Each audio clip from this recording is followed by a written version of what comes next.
going on, everybody? I was expecting the longer intro. No. What's going on, guys? Thanks for tuning into a very special episode of the Monsters with Attitude podcast today. Joining me is the bearded kaiju himself, Eric Stolp, my brother from another mother. How are you? Good, man. Good. I'm really excited.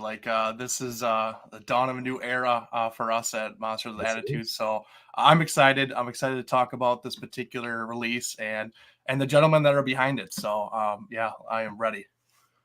Likewise. For those of you that don't know, I am the one married to kaiju. My name is Joe, and I want to get right into it because we have a boatload of questions for these guys. First is the dynamic duo, the men behind Seismic Toys. We got Chris Olio and Alex Rushdie. How are you, gentlemen? Very good. Thanks for having us. Thanks for having us on. Oh, thank you for coming on it. We're excited. We're excited to talk about all this. And their partner in crime, so to speak, for this project, kaiju illustrator and designer, Mr. Dope Pope himself. Hi there. What's up, guys? How are you? Thanks for joining us. I'm happy to be here. Likewise. So I want to get right into it because we have kind of a lot of questions, and I'm sure we're going to go off on some, sidetracks and stuff. So I want to do just like an icebreaker question. Chris, I will start with you, then we'll go to Alex, and then Dope Pope. How'd you guys become fans of Toku, Godzilla, Ultraman, all of that? Like, was it a childhood thing? Tell me about what got you started. Yeah, it's almost kind of hard to remember a time not liking Godzilla. I discovered it watching Channel 9. The earliest memory I have is on a Saturday afternoon turning on TV, and I saw King Kong versus Godzilla, and it just appeared on TV, and that final battle just enticed me. And then I remember seeing the VHS like a year or two later, and in the stores, begged my parents to buy it, and I've never been the same since. I do have a quick question though. Who won? It's a bit of a tie. It's a bit of a tie. I'll take that. I really will. I'll take that. Alex, what about you, bud? So mine's pretty specific. When I was a young kid, I must have been like 5 years old, something like that. I was being babysat by my next door neighbor, and she took me to, in Canada, we used to have a department store called Zellers. And in Zellers' toy aisle were, the Trendmasters Godzilla line. And as a kid, I was obsessed with dinosaurs, but I was like, I asked my neighbor who was babysitting, I was like, who is this dinosaur? I've never heard of this dinosaur before. And she was like, that's not a dinosaur, that's Godzilla. And this is the toy. This is the one that I got. She bought me. Oh, yes. The classic. It's pretty old. It's pretty beat up, but it's still here. And then from there, it was like all bets are off. And then I think specifically Ultraman. I don't know if you folks remember, there was an Ultraman game on Super Nintendo called Ultraman Towards the Future. I picked that up as a kid, and like I played that video game before I ever even watched any of the shows. Wow. Yeah. That's crazy. Wow. That's awesome. Dope. Yeah, I'm thinking. I feel like I'm a lot older than you guys. So no. He's talking about his first Godzilla toy being the Trendmasters, and I remember being older when Trendmasters came out, to the point where I was like, that's not authentically Japanese. So now I appreciate it. I think it's really cool that you have that, and I think it's a great sculpt now. But at the time when that came out, I was like, it's not Japanese, so I don't want to know about it. I remember watching the 4:30 movie on ABC. I think it was Channel 7. They would do Monster Week at 4:30 movie. So I'd run home from elementary school and plop down on the couch and just watch a week long Japanese giant monster movie. Sometimes it was all Gamera, sometimes it was all Godzilla, sometimes it was mixed up with like Gappa, and the X from Outer Space was in there. And I mean, these are like, this was the best week of the year at Monster Week. when I was 8, 9. So yeah, I mean, I don't remember a time where I wasn't in love with these things. Yeah, it just goes back to when it's so infused with my identity at this point. It's like, we're just born that way. Yeah, it seems to be like a reoccurring thing for any fan of this stuff, really, that it starts childhood. It's not like at 10 or 15 or 20 or something, it's always a childhood nostalgia type experience, which is really cool. Someone's asking in the chat who's watched Spectrum Man. I remember Spectrum Man from my video store. They had a bunch of them, and I used to rent them as a kid. So I'm a Spectrum Man fan. I actually liked Spectrum Man before I liked Ultraman. I didn't know much about Ultraman until years after that because it was never on as a kid. When I was a kid, it was never on. I finally saw the whole thing on Hulu, which was like a couple of years ago. I finally sat down and was able to watch them all and enjoy them because they would never air them as a kid. And I just, like, for years, I didn't even know he existed. But we could talk about this for hours. Oh, yeah. That's fine. Like, I completely agree. Like, nowadays, like, it's so accessible that, like, you can get this really old stuff that you never even thought even existed, or the stuff that never came out on a physical release. Like, it's streamable everywhere. And I mean, us as tokusatsu fans, kaiju fans, like, we are living in a dream world right now because we have all of this content right at our fingertips, honestly, and it's absolutely insane, and I am here for it. Yeah. I think we all remember when, like, there were Godzilla movies or shows or whatever that we didn't watch because our video store never had them. Like, we didn't even know they existed. Yeah. Yeah. Absolutely. Oh my goodness. Yeah. So, go ahead, Joe. No, I was just real quick going to say, like, I live out like in Hickville, USA. So the nearest Blockbuster is like, 30, 40 minutes away when I was a kid. And they only had like 4 or 5. And so that was the only thing I had seen for a long time. So when I found out that there's, 17, 18 other movies of just Godzilla, and then you find this stuff called Gamera and Ultraman and all this other Power Rangers and all this other stuff. It was like mind blown when you were a kid.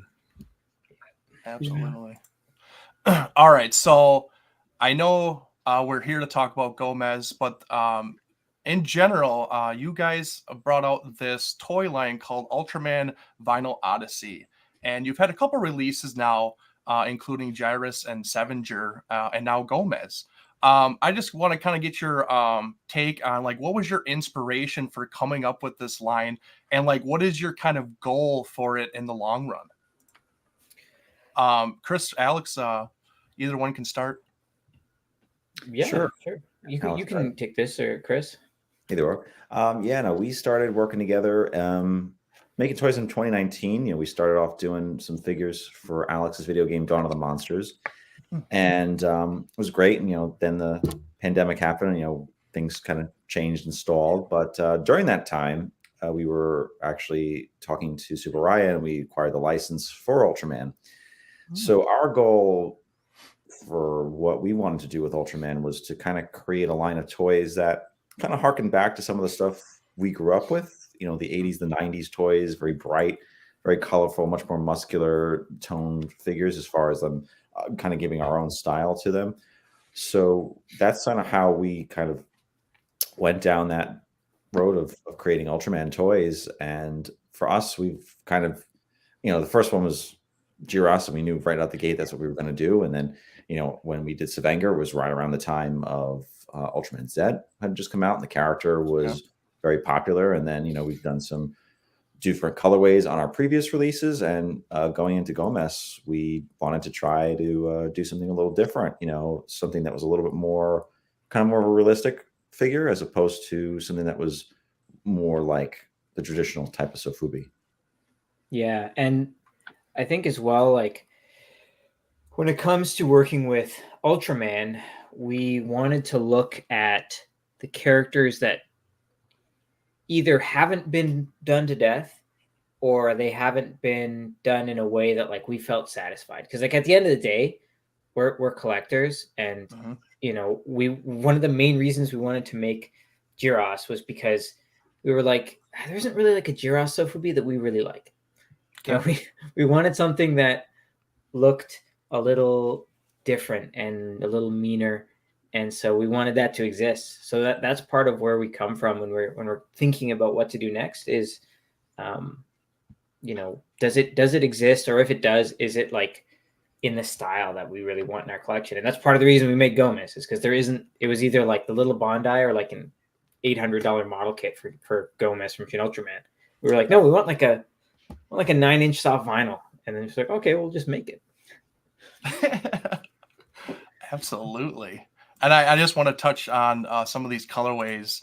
I just love the inspiration for these. Like, whose kind of idea was this for these particular colorways? So these ones actually were some customs done by our very good friend and wonderfully talented painter, Jonathan Crescetti. He's done some really great colorways for us for the last 2-3 years. And, it was just me and him kind of spitballing the idea. And we said, well, why don't we paint some Savengas? And he was like, okay. And we kind of were just like, well, how about we do a Voltron and Optimus Prime? And then we did a bunch of different ones too. There was a Shockwave version as well. Which came with like a little blaster Shockwave has in Transformers, like with the one-arm cannon. And then we've done some other colorways with some other artists. Kenny Napper's painted some for us, Steve Roberts, so Last Bastion Studios. So we sort of try to take some of the figures to just kind of give a little bit of a different take, and do them as really small, maybe 1 or 2 custom paint jobs for conventions or events. Absolutely. That's really cool. Let's go. Chris, you talked about the license with Subaraya. Can you, I'm genuinely curious about that. I don't feel like there's any interviews or information. How does that work? How did you just stumble upon, or not stumble upon? How did you, I guess, just walk us through that process? That's fascinating to me. Maybe not to anybody else, but absolutely. I'm genuinely curious about that. Sure. Yeah. Actually, it came from a connection Alex had. Okay. With being in the video game industry, he had talked to people at Subaraya and had a connection there. And when we were kind of thinking about, the evolution of Seismic, he was the one that made initial contact with Subaraya. So Alex, if you want to hop on that a little bit. Yeah. So, I mean, my day job is making video games. And because of that, I get to go to Japan with relative frequency, usually at least once a year. And the truth is, when you're working in the industry, because there's so much of the games industry in Japan, you get to meet a lot of people. And Subaraya, the major stakeholder in Subaraya, is a entertainment company that focuses on video games and pachinko and stuff like that. They're called Fields. So, I've met with Fields in the past, and I've been to their offices and stuff. So it was around 2019 when Subaraya announced that, hey, all the licensing issues that were preventing, earlier we were talking about Ultraman was never on the air. Well, all the licensing issues that were preventing Ultraman from being on the air, from being in North America, that's over. The lawsuit is done. And then they announced, we're going to do Blu-rays of every Ultraman show. Right. So around that time, I reached back out to them, because talking to them before, they were always like, we want to do Ultraman stuff, but it's hard because of the international issues. I reached out to them again, and I was like, you guys want to make some toys? Because we want to make some toys. And they were like, yeah, we can do that now. Let's make that happen. So things moved relatively quickly after that. So they weren't hard to work with at all. They were open to it, and Subaraya, that is.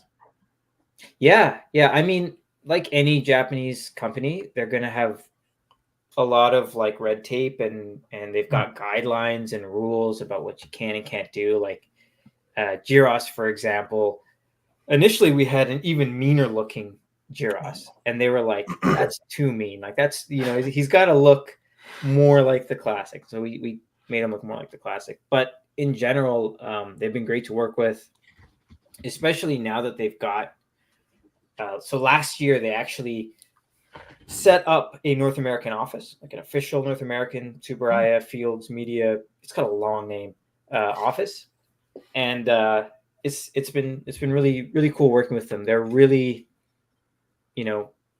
eager to do stuff, so they're really happy that we're making toys with them. That's really great. That's awesome. That's awesome. All right, Dopus of the Pope. Yes. We're going to get you talking here.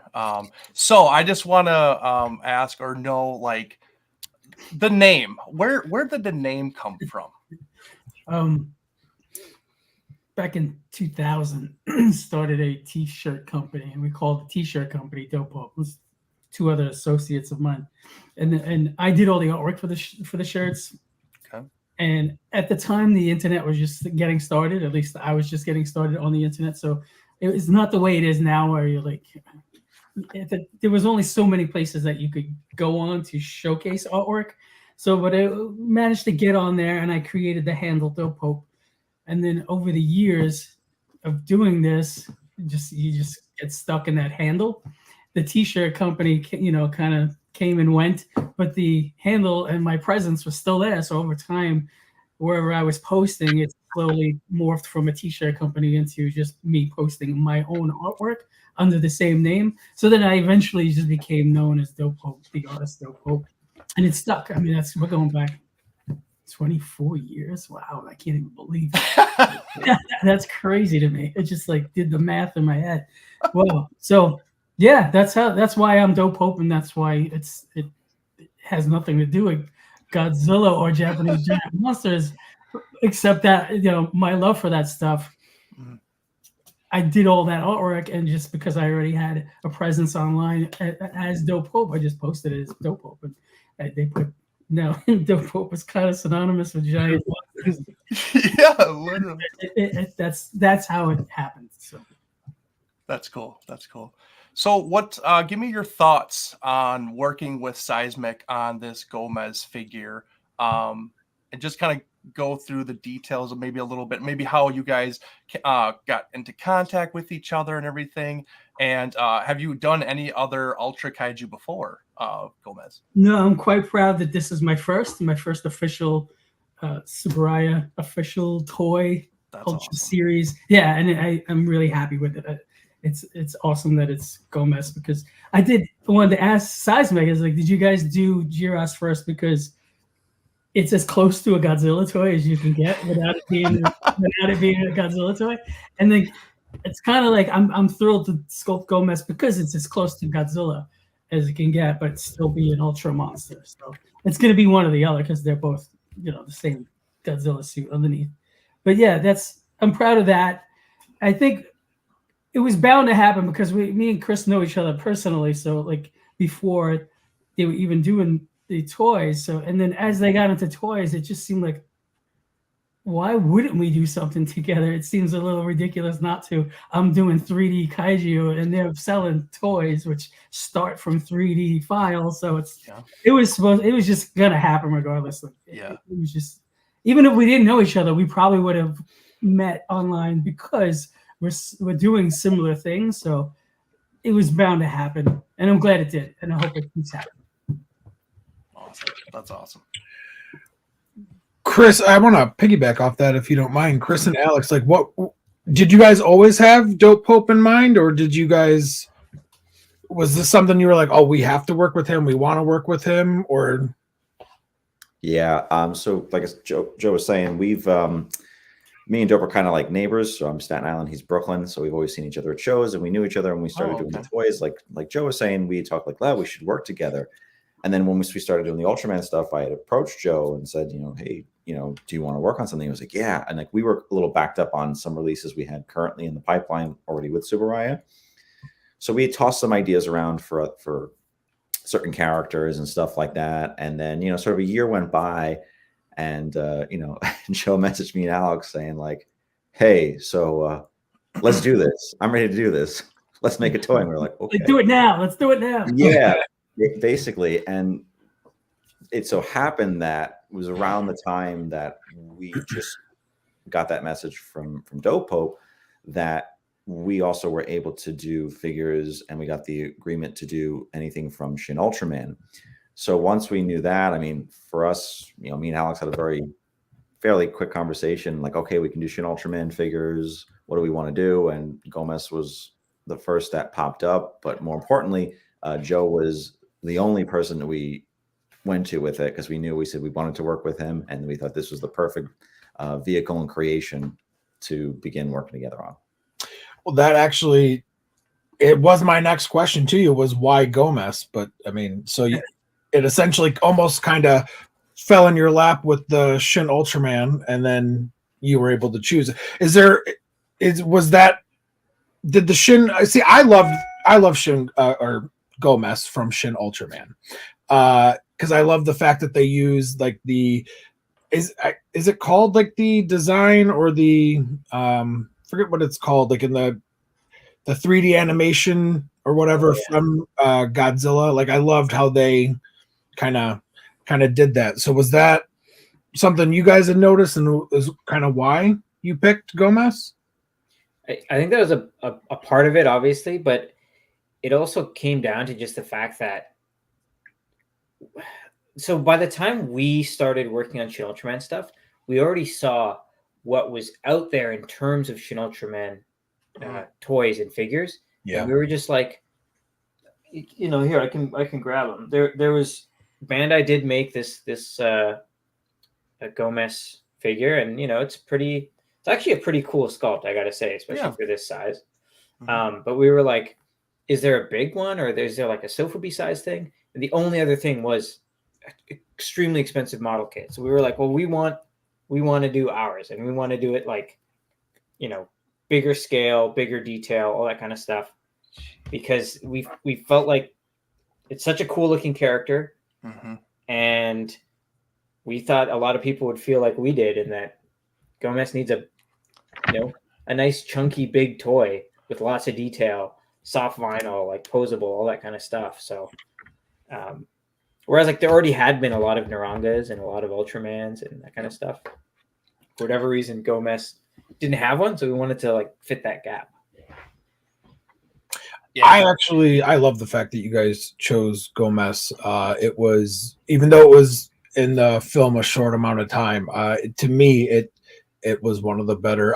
Everything looked great, but it was definitely, I think, my favorite kaiju that showed up in that film. So I was super excited to. Great way to start the movie for sure. Absolutely. It's a ballsy way to start the movie. For sure. Yeah. And I just think that Gomez overall, I think out of all the Ultra Kaiju that were in that movie, I think that one kind of was talked about the most and had the most buzz. I think, even though he was in there for 10 seconds, I think everybody was so excited to see that, like, oh my gosh, like, did you see that? But then like, then he was gone, and it's like, oh, really? Like, that would be really cool to be one of the actual main Ultra Kaijus. But I mean, I get what they were doing, kind of the throwback for Ultra Q and everything, where it all began, so that was really great that they did that. Did anyone else? I don't know about you folks, but it was spoiled for me online. Me too. Really? Someone posted a screenshot, and at first I was like, "Oh, that's so funny that someone made that. That must be a really good Photoshop job." And then I was like, "Oh shit, it's real!" Like, no. They did it. I saw somebody post that picture, but they were like, "Oh, end credit Godzilla. It's connected to Shin Godzilla." And they kind of like blurred it, so I didn't know that it was Gomez at the time. So I was like, "What the fuck is happening?" I was like, "So this is amazing! Like Ultraman and Godzilla are crossing over." Didn't happen, but Yeah. But we can always hope one day it does. Yeah. All right. We sort of got that Shin Japan Heroes Universe thing. Toys, I guess. That's true. Yes, that's true. But so yeah, we're talking about the Shin Gomez or Gomez, and the detail and what he looks like. So your first two releases that you guys did was more the traditional Sofubi look, feel, colorway, and all that stuff.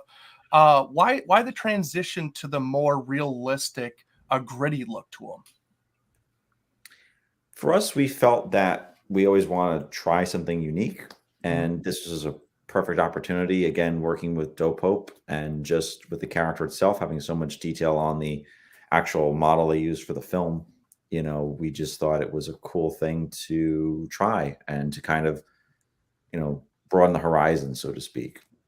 And again, Joe just, killed it with the detail. Seriously, it's amazing. And I will say one of the greatest things is to this day, Dope Hope's design was the fastest turnover and approval from Subaraya. It was like, okay, yeah. Oh, nice. Really? Yep. Wow. Yeah, they had warned me that this was going to be a long going process, that there was going to be a million changes, and don't get, don't get upset, don't take it personally. I'm like, hey, I get it. It happens all the time, and then boom, it was approved on the first time or something. They That's had like a awesome. minor change. That was it. The sketch was approved immediately, and then the sculpt was approved immediately, and then the colorways. That was what gave us a little bit of what are we going to do here, but that's okay as long as I mean, it could have been all three of those stages that were nightmarish, but only one was like slightly nightmarish at the end. And it's not even nightmarish is like out there. It was it's pretty smooth. That's amazing. I mean, you hear so many horror stories of people trying to contact, whether it's Toho or whoever, and just how meticulous they are, and that it's a very headache causing process sometimes. That's so great. I mean, it looks fantastic. So I mean, I'm not surprised. I'm not sure how true this is, but I think it's because it's more screen accurate than it is stylized. Even though I definitely look at it and feel like it's still stylized, but it's not as much as Seismic's earlier releases, which are like extremely stylized and like trying to chilled with detail. This stands out like completely different, but at the same time, it's still Seismic. So I think it's really well balanced in terms of like how much of it is my style, how much of it is actually screen accurate, and then how much of it is Seismic sensibility. And I think it worked out in all areas. But it's because it was so screen accurate that they were like, yeah, we can't argue with this because you're not really changing anything. So we can't tell you no. We're not going to say no to our own design. So So I think that's what that might have been. Had we gone crazy with some style and making it crazy translucent colors and stuff, I think they would have been a lot more pushback. But yeah, and it's also interesting with the Shin Ultraman stuff. It's a little different than regular Ultraman. So initially our license was just the classic Ultraman stuff. And when we got the Shin license rights, we were informed that it's actually like a different process because Shin Ultraman is a film produced by Toho, right? In collaboration with Subaraya Productions and in collaboration with Kara. So there's actually a Shin Ultraman production committee that like includes Shinji Higuchi. They have to look at Shin Ultraman merch to give the thumbs up or the thumbs down. So we were worried that it would be worse because we've got to go through like Subaraya and then go through the Shin Ultraman production committee. And they were saying like, yeah, even the director has to look at it. And I was like, geez, that sounds like a lot of people that have to look at something. But wow. It got through really, really fast. It was great. And they're also like on the Japan side, they were like really excited about it. They were like, hey, when I send it off to get approved, the person who received it was like, hey, I'll get this through. I just want to say I really want one of these. Like, it looks great. Yeah. Wow. One of our listeners had a question. Did the studio have any limitations for the design? For example, it can't be over X height or something of that nature. Nothing like that. In terms of size, in terms of articulation, they pretty much let us do what we wanted to. But there were like specific notes about color and what we can and can't do. Like, for example, I think I remember them saying something like, so I'll show on the camera here. Gomess, and you don't really see this well in the film, but Gomess's tail actually has a mouth and teeth, and it's pretty creepy looking. And they wanted us to be clear in that we don't make it look gory, as an example. So like they'll give specific points of feedback and guidelines, but there wasn't anything super strict about what we can or can't do with the toy or posing or any of that kind of stuff, at least that I remember. I don't know about you, Dope and Olio. No, and I mean we wanted to keep it sort of in size with our other figures. in the Ultraman Vinyl Odyssey line. Gomess does stand just a slightly bit taller because of the horn than your average, say, Seismic Sofubi that we've made. So we kind of wanted to keep the tradition of keeping toys in scale for people that, you know, collect Sofubi and like that size. And we knew as collectors, we prefer that size in our own collection. So we sort of just came up with the size based on that. Interesting. Okay. Mr. Pope, I got a question for you. Your process, not just with this, but no matter how you go about creating, like, what is your process of putting pen to paper with something like a Gomess? I get it. Try to hunt down this the appropriate reference. Obviously, you want to have like I want to start with feeling confident that I have this every angle of this thing covered. I don't want any blind spots so that I don't know what it's supposed to look like in this particular area. Like, I don't know if, when I sculpted Iris for X Plus, there was a problematic area on the back that I didn't really have any good reference for. So you can't do X Plus level work. You don't know what an entire area of the body looks like. You can't just fake it. So you like, and if they don't provide you with the reference, then it's time to go on reference hunt. So you'd watch the movie and freeze frame it and screen grab it, or you hunt down a toy, an existing toy, just so you can see what it looks like. And yeah, so luckily we had plenty of really good. There's always something that's more recent that's going to have a lot more reference. Yeah. And then something that came out in, like, you know, the 50s or even the 90s. So I think now they actually plan for that, and they have when things go digital, you have tons of photos that just like too many, in fact. But yeah. And once I have the reference, then it's just go right into a sculpt. Typically, generally speaking, I'm not doing too many sketches or anything like that. I prefer just jumping the sculpt, and I'll do concepts with the sculpt if we're like concepting an idea or like a unique take of the character or like just something different. Yeah, I'll do it. I'll sculpt it and then just save out several different versions of it, and that's how we like plan. But this one we just went straight into like a good sculpt. So I think that's why it went so fast. And it's usually how I work. I just go right into a sculpting. What's your time frame on things? Is it like, are we talking days? Is it weeks, months? Yeah, no, I think I never felt rushed by them at all. I'll get excited about something and I'll spend 2 straight days working on it, and then I'll have something to show really quick. But then sometimes when, you know, I juggle lots of jobs all at the same time, and a lot of them, you know, things get in the way.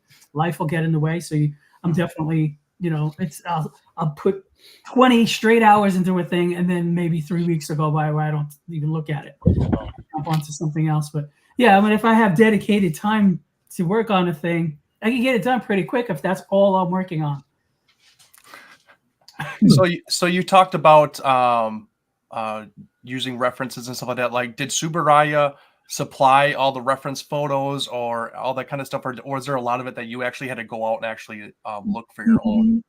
Both. They definitely provided some really good images, but it was a little late in the sculpting process that they did so. I recall, because when I first began the sculpt, I was looking at like whatever I found online at the thing, and there was always that same one image of Gomess just kind of standing there with the mountains behind them, and it's a great image, but yeah, it's hard to really make out the forms.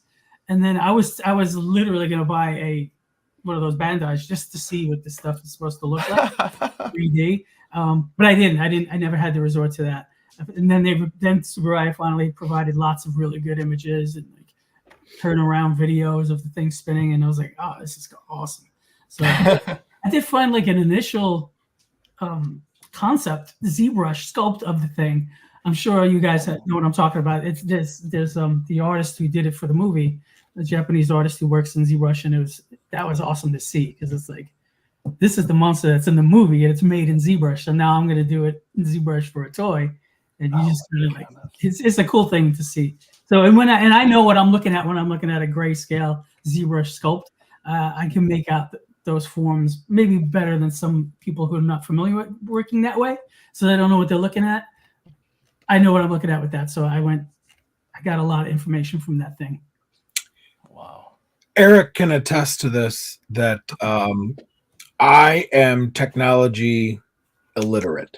It is by the grace of God that I can turn on this computer to be able to interview you guys. So it amazes me what you are able to do in sculpting and designing and how it ultimately turned out. Honestly, I'm not just saying this because you guys are all here, but kudos to you guys because it looks fantastic. I will actually be ordering mine tonight. So, and I'm not just saying that because you guys are here. I'm just gonna say, like, even if I didn't sculpt this, I would buy the shit out of this thing. It's so cool. It's awesome. It's freaking amazing to have it in my hands. It just looks so cool. And whether I sculpted it or not, it's like a must-own piece just because it looks great. That sounds like a conceited thing to say, but it really isn't. That way, I just say it's a cool monster. It's a great looking toy. Yeah, people need to own this thing. Realist Goji fan is saying, "Can't wait to see you guys at KB2." I'm assuming that must be a convention. Yep. Okay. Yeah, Kaiju Brooklyn too. Yeah, going on here in Brooklyn. May 31st, kicking off a VIP party, and then June 1st is the main convention, and it's sort of a day and a half. They're going to screen Mega Monster Battle Friday night, Godzilla 84 Saturday night, and there'll be toys and panels and art and a whole bunch of great stuff, all done by our mutual friend John Bellotti. So, so he does a really good job. It was a great first show, so we'll definitely see you there, Realistic Goji. That's Jordan. He's actually a member of our group here. He's an awesome guy. Awesome guy. I seriously need to move somewhere that puts on more of these events because I live in a small, like, retirement city that nothing goes on, and then I see all these events going on, and I am so envious of everybody. I was like, good Lord, like, get me out of here, because I want to do this stuff so bad, man. Yeah. I'd move, but I'm only an hour away from G-Fest, so yeah, that's not bad. That's the sacrifice I make. Just a quick question. So a lot of these photos you guys did, you kind of did like a realistic backdrop to it and everything. Who kind of can take credit for that, like the photos and the overall environment about it? That was me. Yeah, we had. Oh, nice. So right now I'm lucky in that because I'm the photographer, I'm the only one who has Gomess. Oh. So we had the first prototype shipped here, and yeah. So what you're looking at there is in the background. That's a photo of the Japanese countryside that I took like a decade ago. But I was looking through my old photos and I was like, oh, this is the perfect landscape. I reframed it. I blew it up big on my TV. And then I got a bunch of model stuff. That's really smart. Yeah. I got a bunch of model stuff and I built some model trees and I got some rocks and rubble and things like that. And then I just played around with lighting and posing and different focal lengths and stuff like that. It was a lot of fun. Whenever I see this picture, though, I think it's the shot from the movie. Exactly. It's so well done. You did a great job on that. It's fantastic. Well, it's your sculpt too, Joe. I mean, really, couldn't have done it without you. I just said my own praises a minute ago. So. Yeah. All right. So with no restrictions, think of anything you want. What do you kind of want to do as your next release? Each one of you answer. What is the one that you really want to release? Alex, you can go first. Sure. So if I was to do, like, I don't care if it sells one unit and I'm the one who buys it. That would be King Gesura from Ultraman. It's one of my favorite kaiju designs. And like, hey, I love plenty of kaiju, and like Gomess was on my list. But King Gesura is probably the kaiju where I'm like, I would love to make that as a toy. I might be one of like 10 people who would buy a premium collectible of that character, but I would be proud in making it. And he's a goofy looking guy as well. He's got He's super goofy. big fish lips and big bug eyes. Oh yeah. He's like an upgraded version of Gasura from the original series. Can someone pull up a picture of this guy? Because I'm not a powerful and mighty Ultraman fan. I don't know all of them by name, so I know them by visuals.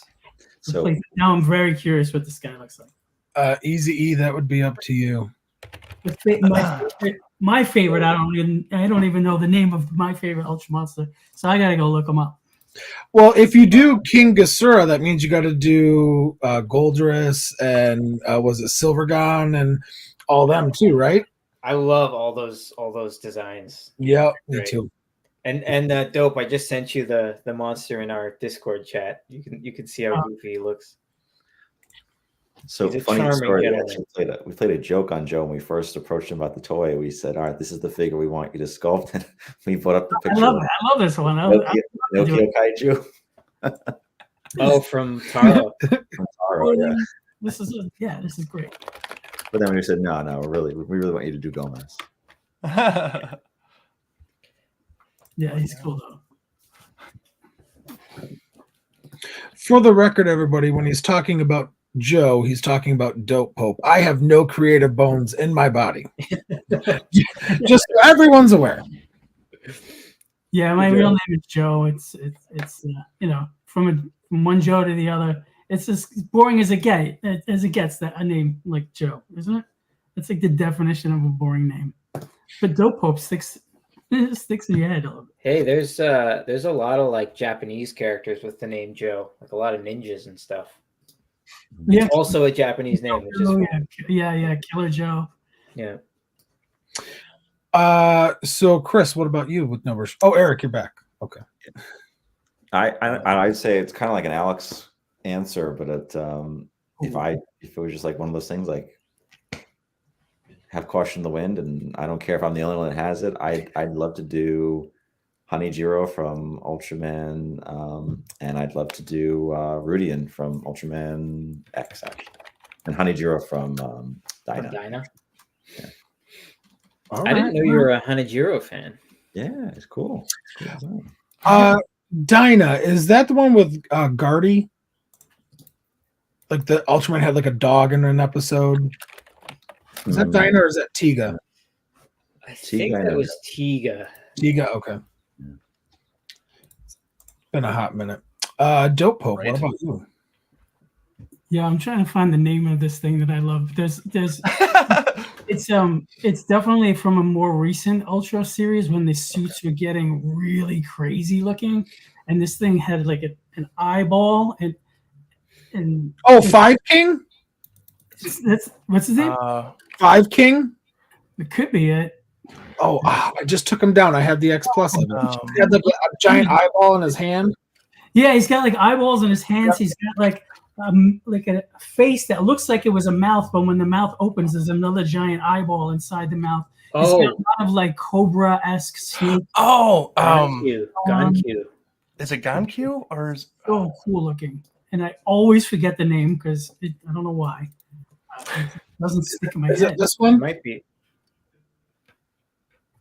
No, that looks different. I just sent you one on Discord. So. No, not that one. But he's pretty cool too. Huh. This thing is looking. I know who you're talking about. He's got Cobra hands, and he can freeze people. Gargorgon. Yeah. Yeah, That's it. Yes. I just found it in my files. Come on, that thing is beautiful. Yeah. That thing is absolutely beautiful. It's an insane kaiju design. I love it. It's so ridiculous and fantastic. If you guys ever do that, I'm all over it. I mean, I don't even know how I can make that look better. I think that's one of the best like new gen Ultraman kaiju. Which one is it from? He's from Ultraman X. Ultraman X. Okay. But he's made a few appearances. Yeah. Is that his like final form, as they say, or is it? I think it is. I don't think he like powers up, but like he's treated as like, oh, he's this huge menace because he's like a Gorgon. If the eye sees you, he'll turn you to stone. Yeah. I love it. Where do you think the actor's hands are in The top ones or the They're in the top ones. But Yeah. when I was watching, I didn't realize it until like for a while. Because I was like, how are they getting all 4 of those hands to move? And then I was like, oh, it's the top ones. exactly. The other The two, bottom ones are on like wires. but it looks great. You don't think that that's what's going on. Yeah. We actually saw the suit of that, Alex, many years ago. We were in Japan in 2016. That was on display at the Ultraman exhibit. Yeah.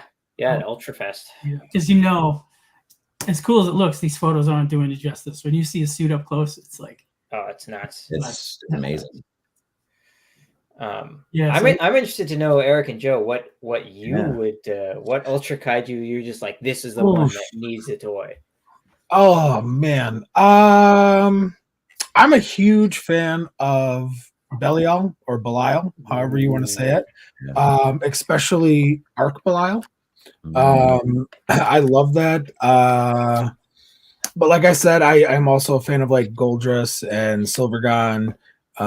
What is he called when they're out, the Giga Chimera or something like that? Oh, when they all fuse together. Yeah. Yeah. Like that's awesome. Oh gosh, was it like Orochi, Maga Orochi? Oh, that's great. I'm a Guardy, like I said, from Tiga. That's like, I don't know. I'm a super big dog person, so anything like that. So like, Guardy's really cool. I'm very easy to please. In all of my videos, I say, I'm always telling people, "Oh, buy this, it's awesome." I don't specifically collect one thing. I'm an everything collector when it comes to Godzilla and Ultraman, Gamera, pretty much all Toku. So honestly, anything you do, I would be happy about. But yeah, probably those just off the top of my head, I'd have to say. Yeah, Arc Belial's kind of slept on. People forget that was such a cool monster. It was. I've literally bought everything that's out of Arc Belial. I love that design so much. And honestly, to God, it kind of looks more like a Godzilla opponent than an Ultraman opponent to me, but very Space Godzilla-esque. Yeah. But yeah, I love Arc Belial. If you guys do that, I would be number 1 buyer from you. We'll add it to the list. I guarantee it. How about you, Eric? Oh yeah, Gamora. How did I forget about Gamora? One of my favorites. Oh my god. It's my absolutely favorite, hands down. I mean, anything of him, I would love to get him. So I feel like at some point, like I didn't say Gamora because he's already like one of my top kaiju of all time. Yeah. And like at some point it just has to happen. Like it's It's like why bother getting the Ultraman license if you're not going to make Gamora, right? Did you hear that? Everybody go out and buy, so that way this line continues and we can get Gamora and Belial, the Eye Guy, all of them. Belial, Arc Belial, yes, all of them. Go for it. Yeah. Back to Gomess, because that's why we're all here. Can you guys tell us some of the specs about it? Like, for those that may not know, what's the height? Is it going to come in a box? Is it a header? Is it a bag? You guys want to talk about the price, where you guys can purchase it, all of that fun information? Yeah, Sure. absolutely. I've got it pulled up here so I can rattle it off. So first off, different than our other releases, this one comes in a box. This is actually going to be our first box figure. It's going to be in a box and a blister, so it'll be really secure, which is really nice. And it stands at 9.5 inches or 24 centimeters tall, and it's 14.5 inches or 37 centimeters long. And that I talked to the Control of Monsters guys about this. That was important to us. Is that like we all collect kaiju, we all know the issue of tails and how much shelf space they take. So even though our Gomess is significantly larger than the Bandai Gomess in terms of like height and overall size, if you put them side by side, they take up the same amount of shelf space. Oh wow! So that was a show that again. Holy crap! That's awesome. And that's us awesome. Trying to be considerate of people's shelves, because shelf space is a premium. My wife will love you for that. So yeah, that's the size. He's got 5 points of articulation. So his tail, his legs, and his arms. And yeah, that's the fully hand painted as well. It's actually, in addition to being a different sculpt than usual, this one is like a hand painted, very detailed paint job. And yeah, you can pick it up on seismictoys.com, but you can also pick it up on like Big Bad Toy Store, Entertainment Earth, Sideshow Collectibles. So like if you've got a big order you want to do, or if you've got credit there or whatever, you can kind of order it wherever works for you. So yeah, and it should be coming out like late summer, early fall is when we'll be shipping things out. Okay. Maybe if it happens earlier, we will, the moment they arrive in our warehouse, we will start shipping them out. We won't wait. So Awesome. That's awesome. Any plans on like color variants or things of that nature, or like I don't know, Anything can happen. accessories or sorry, what's that? You never know what could happen, Joe. That's all I'm gonna say. Okay. All right. Okay. One real quick, Godzilla Train 1090, Adrian Settle. Any pictures of the box art by chance? Not yet. It's currently in approval. Okay. But once it gets approved, we'll share it on social media. But we'll also upload it to the store page on seismictoys.com. Okay. Awesome. Is there any particular artist that's working on it, or is it going to be like a photographed kind of box art? Any teaser? Yeah, it's more like a photograph kind of box. So Okay. the interesting thing, the reason that we did a box is because we're working with the distributor. So that's why you can buy this at like Entertainment Earth. You can buy it all sorts of places. So for those retailers, like they don't like things that come in bag and board. North American retail is just not built for that old school bag and board style of packaging. Exactly. They want things in boxes. So we were like, okay, we'll put it in a box. So if it does really well and we do more variants, maybe we'll do those as like exclusives with bag and board. But this was actually a request from the retailers. Oh, very nice. It's kind of big for a bag and board, though. I mean, you would need a really big bag because it's big in all directions. It's not very slim. You could slide it in. Yeah, and the tail will come detached too in the box, so it'll be like an X Plus where the tail will be on one side and the figure in the other. Yeah, that saves a little bit of size too. Yeah. Oh, absolutely. All right. Well, we are winding down here. We don't want to take too much more of your guys' time, but we just have a couple like rapid fire questions. Just a few quick ones here for everybody. So. First off, what is your favorite kaiju overall? It can be Ultraman, Godzilla, Gamera, whatever. Favorite kaiju? Go, Alex. Besides Godzilla, probably including Godzilla. Sure. I mean, I would probably have to say Godzilla, but otherwise, I'm a big Titanosaurus fan. Love him. Yes, you are my man. Oh, you just had to say man. that, didn't you, Alex? Yes. I think I've got 10 M1 Titanosauruses all in a row in my other room. Hell yeah, dude. My bro. All right, Chris, what about you? I'm going to say, obviously, next to Godzilla, I definitely would say I am a Gamera fan. Very nice. Okay. Well, you dope. I find this question very difficult to answer.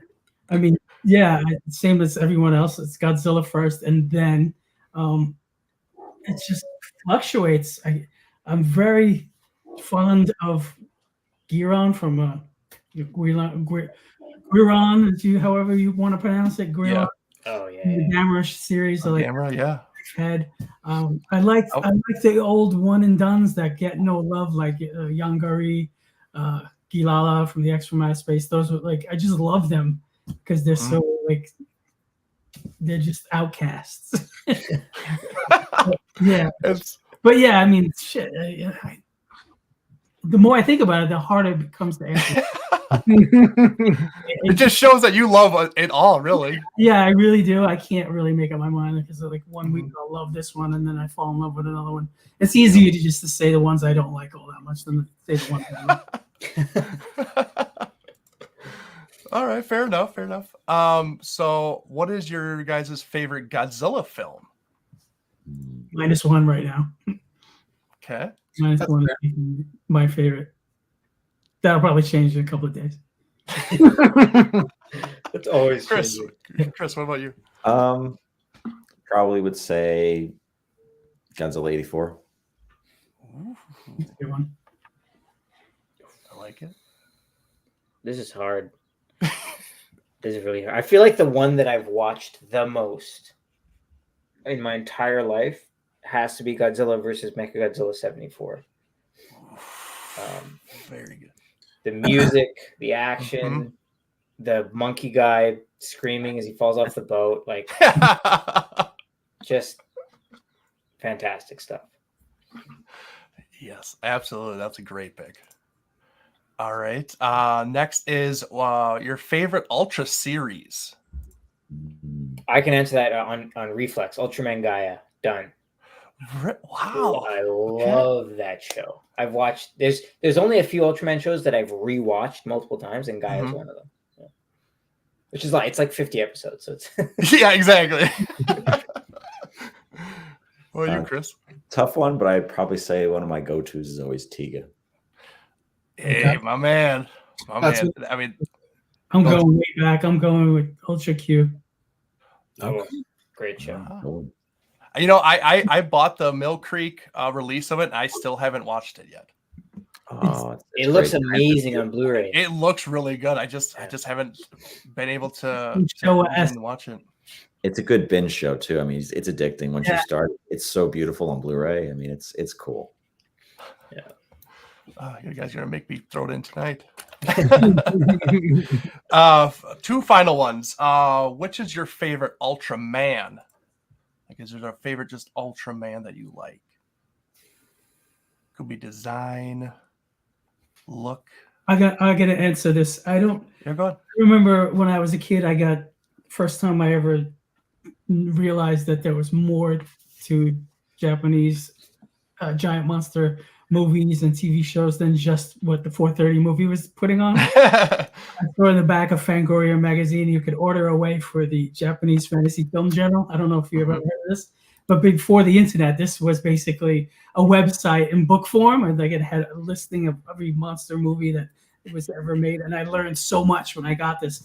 And when I got it out of the box, the first thing I did when I opened up the page one, it was a shot of Ultraman 80 giving a headlock to some monster, and it was like burned into my brain. Like it's so cool. So Ultraman 80 is probably my favorite just because of that. He just burned into my brain, and I don't even think I saw any of the Ultraman 80 episodes. It was my favorite because that's the one I actually like watched from beginning to end and just really enjoyed. But the Ultraman 80, cool as shit. Yeah, is this really good? Series is great. Yeah, okay. The first 15 episodes are really cool. Then after that, it just kind of becomes standard. But yeah, I agree. I would have to say mine from like an aesthetic perspective. Mine would have to be Ultraman the Next from the 2004 movie. He like transforms over the course of the movie, but both designs I think are really cool. It's like bioorganic, like it's like the Guyver version. Guyver, dude. I was just gonna say that. Yup. Oh, and I love Guyver, so I love that design. I think it's super cool. Right on. I like the Ultramans with personality sometimes, so I'm gonna go with Ultraman Z. Okay. Doing his T-pose. Yeah. And when he gets the jacked form, you know. Yeah, when he gets D's. Yeah, it's awesome. And last one, what is your favorite kaiju tokusatsu series as a whole? Like Godzilla, Gamera, Ultraman, maybe Super Sentai. What's one that you always go to and that you can just watch all the time? I say the show of Gamera for me. I could just let them run. Dude, love it. Silly childhood. Yes. I saw Gamera Super Monster in a theater Oh yesterday. my god, Oh no. that's crazy. It's a live audience, man. It was a blast. It was Did they like react to it, or were they like, "What the hell is this?" they dug it, man. They really dug it. That's I think awesome. they had a little bit of an idea of what they were getting into there, I think. Yeah. It's actually a great movie because it's like watching all of the movies Yeah, into Yeah, one. in It one is- movie. Like It may 5 not be the best Gamera, but it is the most Gamera. It's the most camera. That does make it kind of the best camera. Yeah. That's awesome. That's really hard for me. I feel like obviously I come back to Ultraman a lot. Like it's so easy to put on and just anywhere in the series. But I also find I come back to I come back to Godzilla a lot, but I find I come back to like the early Heisei Godzilla movies a lot, like 84, Biollante, King Ghidorah, and then I guess Mothra. I think because I used to just wear out the VHS tapes on those bad boys. Mm-hmm. Absolutely. Yeah, I'd say my go-to is always like Showa era Godzilla. You know, the stuff that, you know, we went to this video store and that video store and to try to get as many of them and watch as many of them as you can. I mean, that's, I always have a soft spot in my heart for it. That's awesome. Same. One last final question. From Adrian again. He asks, even though the license is all over the place, has y'all, I think he means have y'all, considered doing anything from Zone Fighter? Or would you consider doing anything from Zone Fighter? Zone Fighter is great. I think Zone Fighter is cool. We'd have to talk to Toho. I think what I would like to see is I would like to see them license Zone Fighter to someone to make a DVD or Blu-ray set. Yes. It deserves a release. Yes. Yeah, that would be nice. I think that would be amazing, and then I'd be happy to make Zone Fighter How would figures. that even work though? Because say you want to do Gigan or Godzilla, but from the Zone Fighter episodes, they're going to charge you Toho prices or like Godzilla series prices, or are they going to charge you Zone Fighter prices? Because I have no idea. Zone Fighter is like no one's clamoring to make figures of that. And it's a shame because it's a great show. I mean, It's a great show. so much fun. Yeah. Yeah, I don't know if Toho considers it part of the Godzilla license or if it's separate. Like I don't think. I think it's a separate thing, and I honestly think that they're just not interested in talking about it much because they probably don't get a lot of requests to do anything with it. But who knows? Yeah. You guys can be that spark that lights the powder. Oh, please do. Please do. Zone Fighter reboot when. Yeah. Well, guys, I just want to say thank you guys so much for coming on. Yes. We're going to wrap up. We don't want to keep you guys any longer. I know it's a work night for all of us. Thank you guys so much for coming on. Yes, thank you to thank all you. the watchers and people that wrote in the chat. We appreciate that. I want to turn it over to you guys one last time. If you guys would like to do any final plugs or tell people where they can follow you on your socials or anything else that you want to talk about real quick or plug, feel free. Alex, we can start with you. Sure. Yeah. So I mean, obviously we're on Twitter or X. We're on Instagram. We're on Facebook. Just Seismic Toys on any of those platforms. And yeah, I should mention Gomess is only available to pre-order for one more week. So on the 25th of April, we'll be closing the pre-orders. So if you want to get your pre-order in now, like now's the time. We try to make sure that everyone who wants a figure can get it, but people always kind of forget that we have this pre-order window, and then we get messages being like, "Oh, I missed it. Like, so get your order in. Only 1 week left. You won't regret it." And yeah, of course, you can find at seismictoys.com. If you scroll down to the very bottom of the page, there's our newsletter. You can subscribe to that. We don't send a lot of messages, but if you want to find out about our toy drops before anyone else, that's the best way to do it. Awesome. Chris? So it's the same thing like Alex said. Just follow us at Seismic Toys on any of the social handles, and please get your pre-orders in. We have some events coming up, so I definitely want to do a little shout out for that. Kaiju Brooklyn 2, as I mentioned before, is going to take place May 31st and June 1st here in Brooklyn at Industry City. It's going to be a really great show if you're local to New York, and if you want to come in for a visit, by all means too. Obviously, we'll also be at G-Fest, so that's going to be a lot of great stuff too. And we're working really hard to. We've already got a lot of it packed and pre-ready to go. So we're just going to be cranking it out over the next few weeks. And yeah, just get your pre-order in, and we'll be notifying you when the figures come in, and if it comes in early, we'll get it out to everybody.